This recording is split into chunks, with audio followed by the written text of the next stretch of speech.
কিন্তু আমি তো পুরোটা শেষই করতে পারিনি।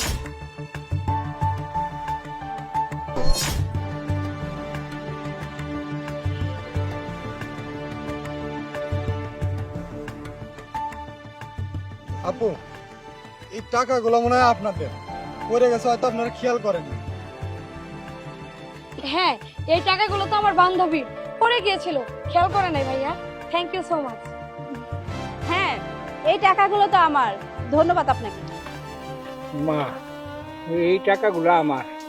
আমি রাস্তা দিয়ে যাওয়ার সময় এই টাকাগুলো আমার এই থলির থেকে পড়ে গেছে না। এই ফকিরের বাচ্চা, সারা মাস ভিক্ষা করিস, 200 টাকা পাস না, আর এতগুলো টাকা তোর একদম ছুটিয়ে লাল করে দিব। মারে, আমি ভিক্ষা শিক্ষা করে এই টাকাগুলো জমাইছি, রাস্তায় পড়ে গেছে গা। ওই টাকাগুলো আমার, আমার টাকাগুলো দিয়ে দেন। মানে এই টাকাগুলো তো আমার, আমার টাকাগুলো আপনার হয় কি করে?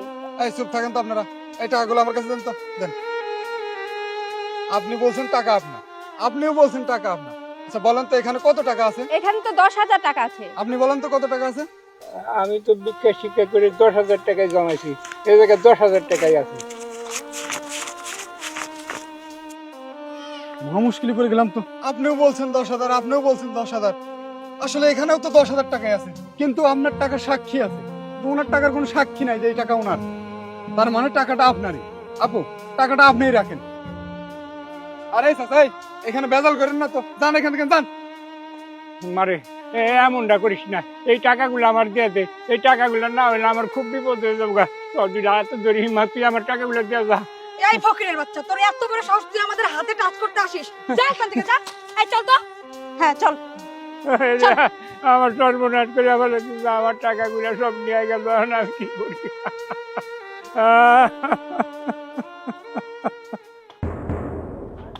এই পঙ্গুর বাচ্চা দাঁড়া, ওই তুই আমার টাকা দিচ্ছিস না কেন?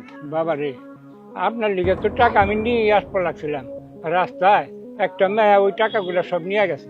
অন্য একজন টাকা নিয়ে গেছে মানে? ওই মগের মূল্য নাকি? তুই কি আমার সাথে নাটক করস? বিশ্বাস করেন, আমি সত্যি কথা বলছি। ওই টাকাগুলো আপনার কাছে নিয়ে যাবার লাগছিলাম। আমি ওই রাস্তাতে যাবার লাগছি, রাস্তার পাশে দুইটা মহিলা খাড়িয়ে রয়েছে, আমার জোলার থেকে ওই টাকাগুলো পড়ে যায়। পরে ওই মহিলারা আমার ওই টাকাগুলো নিয়ে যায়। আমি চাইছিলাম ওর কাছে টাকাগুলো আমার দেয় নাই, ওরা আমার মাইরে দিলে সব টাকাগুলো নিয়ে গেছে। 10 মাসে 10,000 টাকা ঘর ভাড়া বাকি। শোন, আমি এত কিছু বুঝি না। কালকের মধ্যে তুই যদি আমার 10,000 টাকা না দিছস, তোর ঘাড় ধাক্কা দিয়ে আমি বাড়ি থেকে বাইর করে দেবো। কথাটা মনে রাখিস।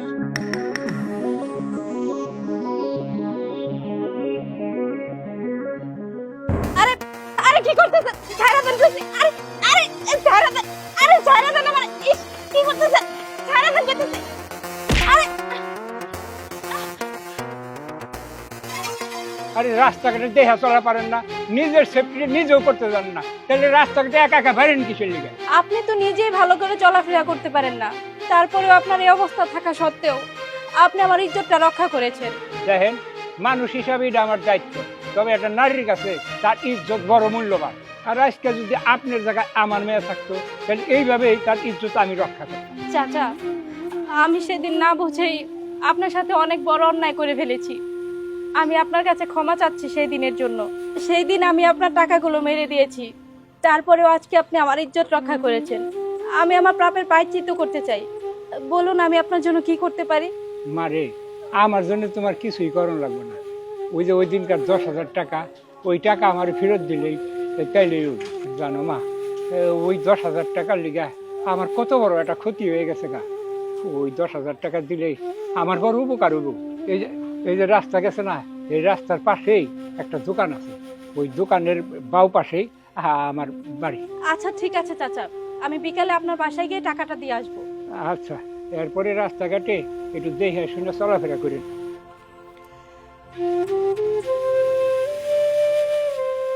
ওই ভিখারির বাচ্চা, বিকাল করে সন্ধ্যা নেই মাইলো, আজকে না তোর টাকা দেওয়ার কথা, টাকা দে। আমি তো টাকা ম্যানেজ করা পারি নাই। ওই তুই 10 মাস ধরে একই কথা বলতেছস, আজকে দিবি, কালকে দিবি, পরশু দিবি, সেই একই তাল বাহানা করে দিতেছস, কিন্তু টাকা দেওয়ার কোনো নামগন্ধ নাই। আজকে যদি টাকা না দেস, তাহলে তুই আমার বাড়ি থেকে বাইরে যাবি। দেখেন, আমার কথা বিশ্বাস করেন, আপনার আর আমি ঘোরাম না। আজকে আপনার টাকা আমি দিয়েই দেবো। ওই যে মহিলা আমার কাছ থেকে টাকাটা নিছিল না, উনি একটু পরে আমার টাকাগুলাই না দিয়ে দেবো। এই টাকাগুলো আসলে আপনার টাকা আমি দিয়ে দিই। না, আজকে তো আর আমি আর কোনো কথা শুনুন না, আমার বাড়ি থেকে বাইরে যা।